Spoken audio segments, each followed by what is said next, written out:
চারিদিকে কত কিছু ঘটছে, মুখে মুখে ঘটনা যা রটছে,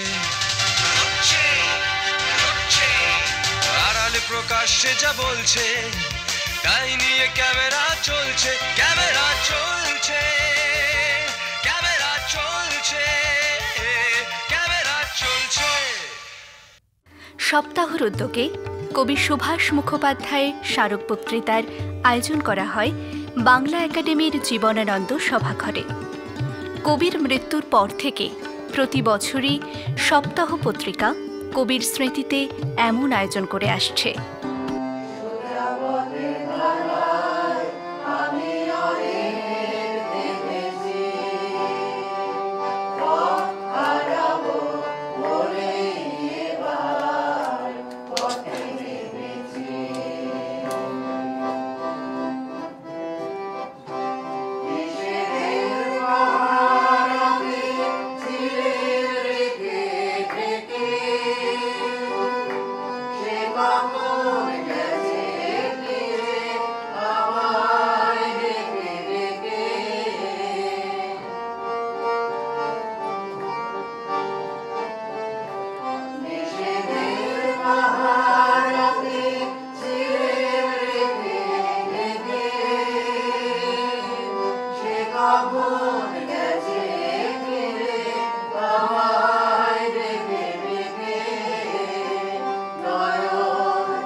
অনুষ্ঠানে উপস্থিত ছিলেন রুদ্রপ্রসাদ সেনগুপ্ত, অশোক মুখোপাধ্যায়, বাসুদেব গাঙ্গুলি, দিলীপ চক্রবর্তী সহ অন্যান্যরা।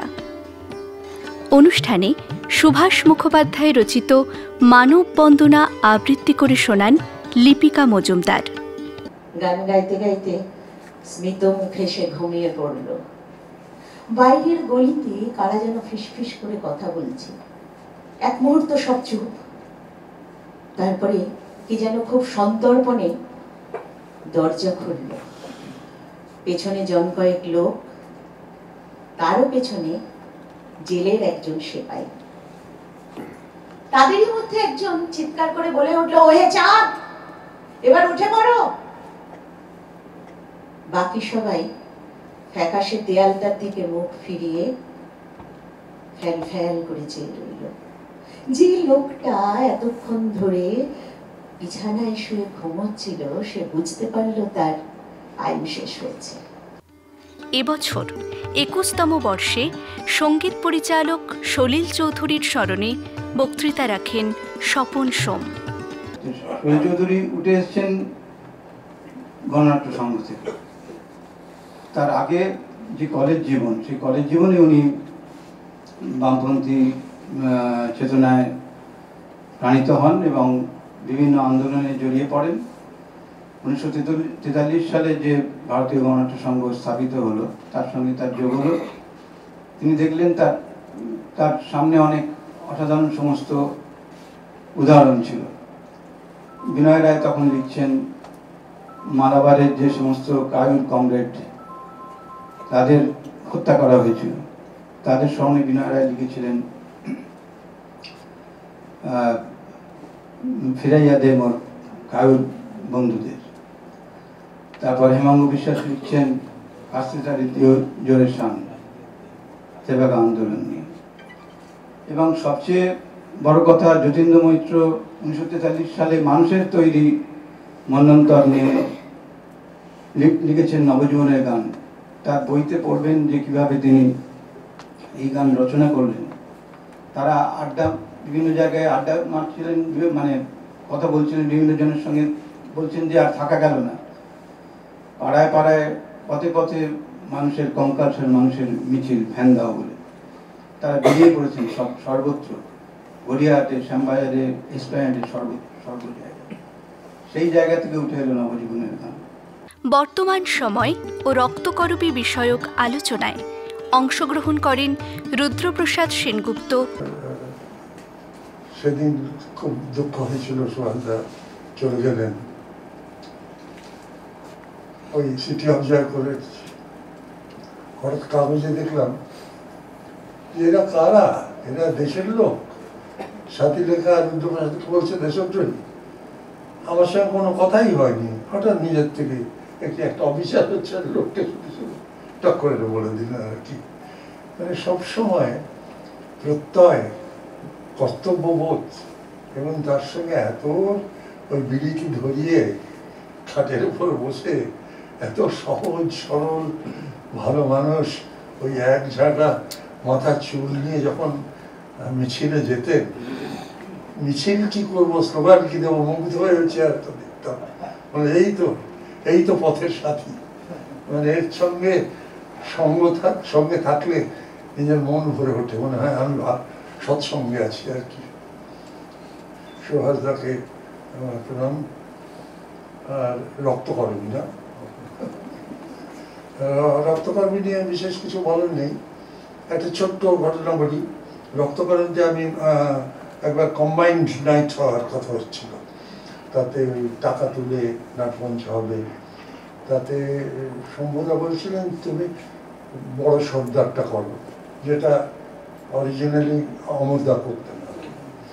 তা আমি বললাম বাবা ওই পাঠ অমরদার, ওই আসলে প্রথম যৌবনে অমরদার দেখে এমন ধাক্কা খেয়েছিল যে ধরে নিয়েছি জীবনে ওটা পারবো না।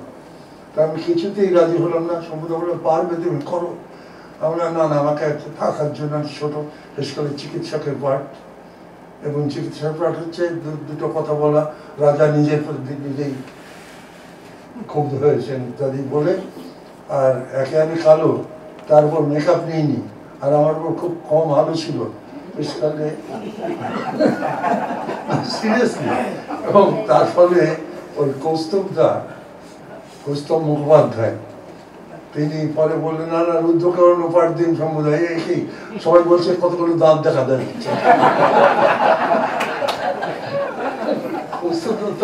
কথা বলতে সেইটাও খুব একটা ইন্টারেস্টিং এক্সপিরিয়েন্স হয়েছিল রক্তকর্মীতে চিকিৎসকের পাঠ করতে গিয়ে।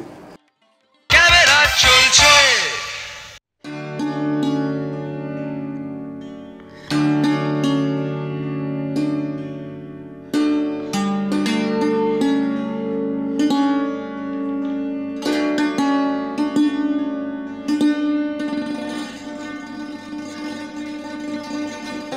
নারী নিগ্রহ আদিকাল থেকে চলে আসছে। তার সম্ভ্রম, সম্মান, ভালোবাসা বারবার পুড়েছে বিকৃতকামী পুরুষের আগুনে। পৃথিবী সভ্য হয়েছে ঠিকই, কিন্তু এখনো কোথাও রয়ে গেছে বর্বরতার বীজ। তাই এখনো ঘটে চলে নৃশংস ঘটনা।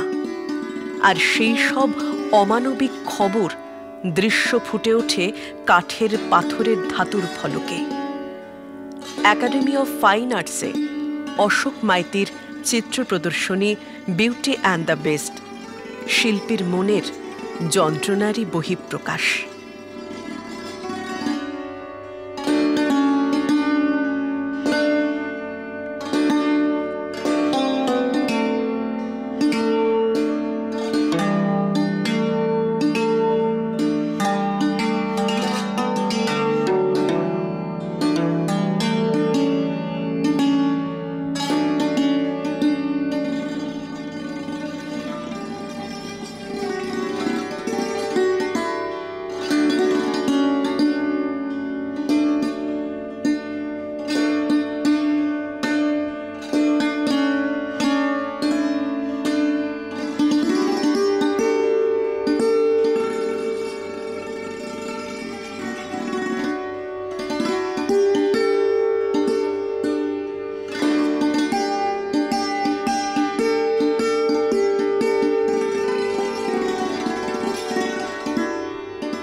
আমি নারী নিয়ে কাজ করেছি।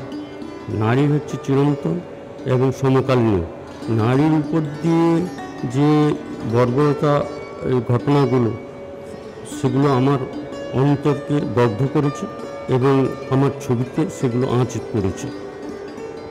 সামাজিক এবং রাজনৈতিক প্রেক্ষাপটে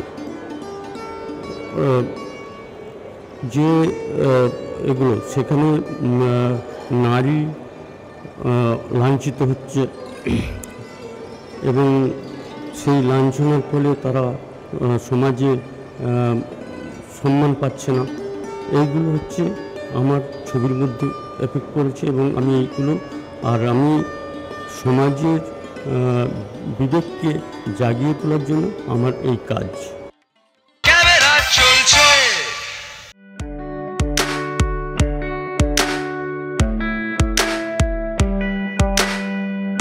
ভ্রমণের প্রতি বাঙালির ভালোবাসা চিরকালীন। পাহাড় হোক বা সমুদ্র, বিদেশ কিংবা দেশ, বাঙালির ভ্রমণ কাহিনী কখনো শেষ হয় না। ভারতের মোট জিডিপির প্রায় 6.8% আসে পর্যটন খাত থেকে। 2024 সালে শুধুমাত্র ঘরোয়া পর্যটন থেকেই দেশের আয় হয়েছিল প্রায় 21 লক্ষ কোটি টাকারও বেশি। তাই ভ্রমণ অনুরাগীদের জন্য শহর কলকাতাতেই আয়োজন করা হয়েছে পর্যটন মেলার, যেখানে জনসাধারণের জন্য আকর্ষণীয় ভ্রমণ ডিল অফার ছাড়াও থাকছে tourism board, hotel, airlines, visa service, travel agency সহ আরও অনেক পরিষেবা।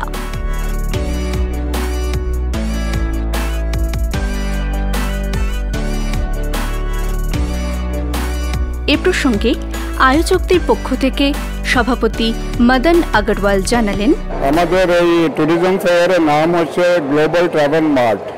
এটা আমাদের সেকেন্ড ইয়ার। ফার্স্ট ইয়ারটাও আমরা জুলাই মাসে করেছিলাম, খুবই সাকসেসফুল হয়েছিল। আর এই ট্রাভেল মার্টে উদ্দেশ্য হচ্ছে travel operators, travel agents, transporter, ওদের একটা সংস্থা এটাকে অর্গানাইজ করছে। এখানে কোনো ইভেন্ট ম্যানেজমেন্টের ব্যাপার নয়। ন্যাচুরালি এটা হচ্ছে নো প্রফিট নো লস। এই কারণে যারা কম রেটে হোটেল বুকিং করে কিংবা কম রেটে ট্রান্সপোর্টার, তাদেরকে সবাইকে আমরা খুব কম রেটে সুস্থভাবে সুযোগ দেওয়ার চেষ্টা করেছি। লাস্ট ইয়ার এটা খুব সাকসেসফুল ছিল, এবছরও খুব সাকসেসফুল হয়েছে। আপনি দেখবেন অল ওভার ইন্ডিয়া থেকে মোর দেন 60 স্টলস এখানে এসেছে, যারা আলাদা আলাদা জায়গা থেকে আলাদা আলাদা প্যাকেজগুলো অফার করছে খুবই রিজনেবল রেটে। পশ্চিমবঙ্গের পর্যটন অর্থনীতিতে এ ধরনের মেলার গুরুত্ব সম্পর্কে ভারত সরকারের পর্যটন মন্ত্রণালয়ের পক্ষ থেকে অ্যাসিস্ট্যান্ট ডিরেক্টর জ্যোতির্ময় বিশ্বাস জানালেন, ট্রাভেল অপারেটার্স ওয়েলফেয়ার অ্যাসোসিয়েশন যে মানে জিটিএম, এটা তাদের দ্বিতীয় বর্ষ এবং এই দ্বিতীয় বর্ষে যে আয়োজন করেছেন এখানে আমি দেখতে পাচ্ছি যথেষ্ট ভিড় এবং বিভিন্ন ট্যুর অপারেটার্স এবং স্টেক হোল্ডার্স এসেছেন এবং বিভিন্ন অন্যান্য দেশের থেকে, মানে আমাদের ইন্ডিয়ার বাইরের থেকেও কয়েকটি দেশের প্রতিনিধিত্ব করার জন্য এসেছেন। তারাও তাদেরকে যাতে আমাদের ভারতীয়রাও সেখানে ঘুরতে যেতে পারেন এবং যাতে ঠিক ভাইস ভার্সা তারাও যাতে এখানে আসতে পারেন। এবং এই মিটটা আমি দেখতে পাচ্ছি যথেষ্ট সাকসেসফুল হয়েছে। এর জেনারেল অর্গানাইজাররা অর্গানাইজ করেছেন এবং ভারত পর্যটন আমাদের যে ইস্টার্ন রিজিয়ন, আমরাও নিজেদের এতে পার্টিসিপেট করতে পেরে আমরাও যথেষ্ট আমরা চেষ্টা করছি যে এই এলাকার ট্যুরিজমের যে প্রমোশন জন্য যে একটা প্ল্যাটফর্ম, সেই প্ল্যাটফর্মে নিজেদের অংশগ্রহণ করা এবং তাতে যাতে আরও বেশি এইখানকার যেমন পশ্চিমবঙ্গের ট্যুরিস্টরা ভারতের বিভিন্ন জায়গাতে ঘুরতে যেতে পারে, তেমনি করে বাইরের যারা আছে অন্যান্য স্টেক হোল্ডাররা তারাও এখানে এসছেন, তাতে সেখানকার লোকেরা যাতে পশ্চিমবঙ্গে আসতে পারে। এটা ট্যুরিজমের ক্ষেত্রে সমস্ত মানে পশ্চিমবঙ্গ এবং অন্যান্য রাজ্যের সবার ক্ষেত্রেই সমানভাবে প্রযোজ্য, তাদের নিজস্ব স্বার্থে মানে ব্যবসায়িক স্বার্থে।